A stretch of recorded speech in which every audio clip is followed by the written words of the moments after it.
દાહોદ જિલ્લાનું 71 કરોડનું મનરેગા કૌભાંડ, જેમાં મંત્રી બચુ ખાબડના 2 પુત્રોની ધરપકડ થઈ ચૂકી છે.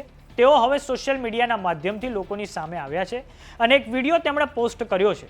મંત્રી બચુ ખાબડ જ્યારથી આ મનરેગા કૌભાંડ બહાર આવ્યું છે ત્યારથી રાજધાની ગાંધીનગરમાં નજરે જ નથી આવ્યા. હવે એ પણ સમાચાર સામે આવ્યા છે કે કેબિનેટની મળેલી મિટિંગમાં પણ તેઓ ગેરહાજર રહ્યા છે. નમસ્કાર, જમાવટ સાથે હું છું પાર્થ.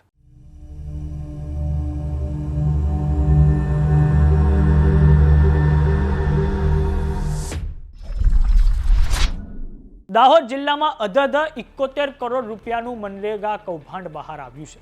તેનાથી સમગ્ર રાજ્યમાં ચકચારી મચી ગઈ છે. તો આ તરફ મંત્રી બચુ ખાબડ તેમની ગાંધીનગર ખાતેની ઓફિસે છેલ્લા એક સપ્તાહથી દેખાયા જ નથી. હવે તેઓ થોડાક સમય પહેલા મળેલી કેબિનેટની મિટિંગમાં પણ ગેરહાજર રહ્યા છે. આ 71 કરોડના મનરેગા કૌભાંડમાં તેમના 2 દીકરાઓની ધરપકડ પણ થઈ ચૂકી છે. આ મામલે મંત્રી બચુ ખાબડે સોશિયલ મીડિયા પર એક વિડીયો પોસ્ટ કરીને પોતાના 2 દીકરાઓના બચાવમાં તેમણે વાત રાખી છે. મંત્રી બચુ ખાબડે વિડીયો બનાવીને કહ્યું છે કે દેવગઢ બારિયા અને ધાનપુર તાલુકાની અંદર અત્યારે તપાસ ચાલી રહી છે.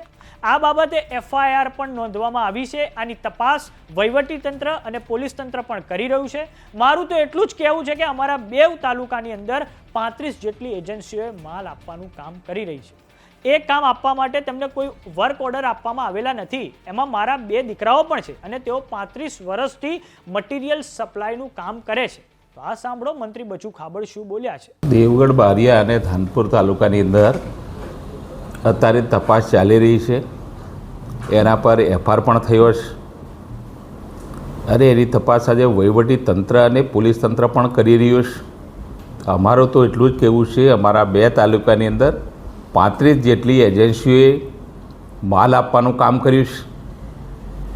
એ કામ આપવા માટે એમને કોઈ વર્ક ઓર્ડર આપેલા નથી. એ કામ કરનારી એજન્સીઓ નથી સ્થળ પર.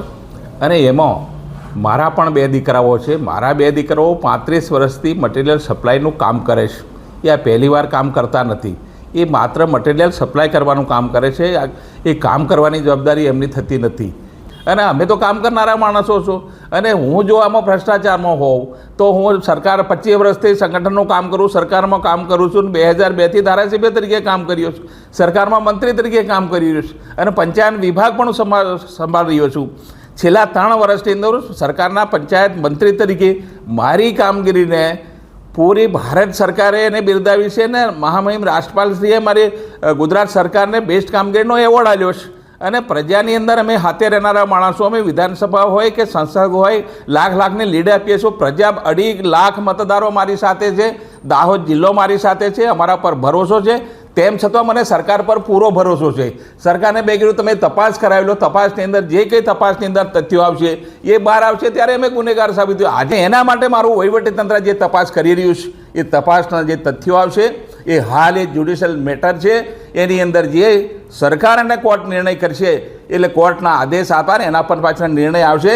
અને એ તપાસની અંદર જેટલી પણ જરૂર પડે મારા 2 દીકરાઓ અને હું, અમે બધા જ એની અંદર સાથે સહયોગી છીએ. અને ખોટું થયું છે એ ધરતી પર આવશે, સાચું થશે તો તપાસની અંદર આવશે. એમાં હું બીજું કંઈ કહેવા માંગતો નથી. અને અત્યારે તો હું અમારા દેશના વડાપ્રધાન શ્રી 26મી તારીખે આવી રહ્યા છે, એના લીધે આજે હું કેબિનેટની બેઠકમાં ગયો નથી. સંખ્યા માટેની વ્યવસ્થા અત્યારે ધાનપુરમાં મિટિંગ લઈ રહ્યો છું, દેવગઢ બારિયા જવાનો છું, દાહોદ જવાનો છું. સ્થળ પર જઈને સંખ્યા વ્યવસ્થાની અત્યારે હું ચિંતા કરી રહ્યો છું. અને મુખ્યમંત્રી શ્રીને મારો રજાનો આજનો મેં રિપોર્ટ પણ આપ્યો છું. હું પ્રજામાં ફરતો માણસ છું. હું કોઈ ભગેડું ધારાસભ્ય કે મંત્રી નથી. મારા મત વિસ્તારની અંદર કામ કર્યા છે. મારા પ્રભારી જિલ્લાનો પણ પ્રવાસ કરીને હું આજે કામ કરતો રહ્યો છું. અને અગાઉ હું છોટાઉદેપુરમાં પંચાયત ભવનના ખાતમુહૂર્ત માટે જ હતો. હું તો ગુજરાતમાં ફરતો માંડું છું. કેવી રીતે મારા પર આક્ષેપ કરવામાં આવે છે કે મંત્રી ભગેડું છે ને ભૂગર્ભમાં છે. હું તો બજારમાં છું, આ દેશનો નાગરિક છું. મને બધા હક ને અધિકાર છે. અને તપાસનો વિષય છે. એ મારા સરકાર પર મને પૂરો ભરોસો છે. વાત કરીએ દાહોદ જિલ્લાના મનરેગા કૌભાંડની, તો મનરેગા યોજના હેઠળ દેવગઢ બારિયા અને ધાનપુર તાલુકામાં 2021થી 2025 દરમિયાન કરોડો રૂપિયાની ગેરરીતિઓ આચરવામાં આવી હોવાનું બહાર આવ્યું છે. આ કૌભાંડમાં 35થી વધુ એજન્સીઓ સામેલ હોવાની આશંકા છે. તપાસમાં જાણવા મળ્યું છે કે કામો કર્યા વિના બિલો ઉપાડી લેવામાં આવ્યા હતા, જેમાં 300થી વધુ ચેકડેમ બનાવવાનો દાવો કરીને કરોડો રૂપિયાની ચૂકવણી કરવામાં આવી હતી. આ ઉપરાંત જોબ કાર્ડમાં બનાવટી એન્ટ્રીઓ, શ્રમિકોની સંખ્યામાં ખોટો વધારો અને નબળી ગુણવત્તાના કામો દ્વારા સરકારી નાણાંનો દુરુપયોગ કરવામાં આવ્યો હતો.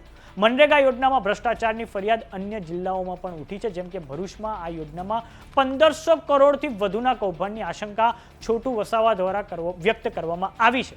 સાથે જ હવે જોવાનું એ છે કે ગુજરાત સરકાર બચુ ખાબડનું રાજીનામું લે છે કે કેમ. તો કેવો લાગ્યો અમારો વિડીયો અમને કોમેન્ટ બોક્સમાં લખીને જરૂર જણાવો. જો તમે અમને યુટ્યુબ પર જોઈ રહ્યા તો સબસ્ક્રાઇબ કરો. જો તમે અમને ઇન્સ્ટાગ્રામ અને ફેસબુક પર જોઈ રહ્યા તો ફોલો કરો. નમસ્કાર.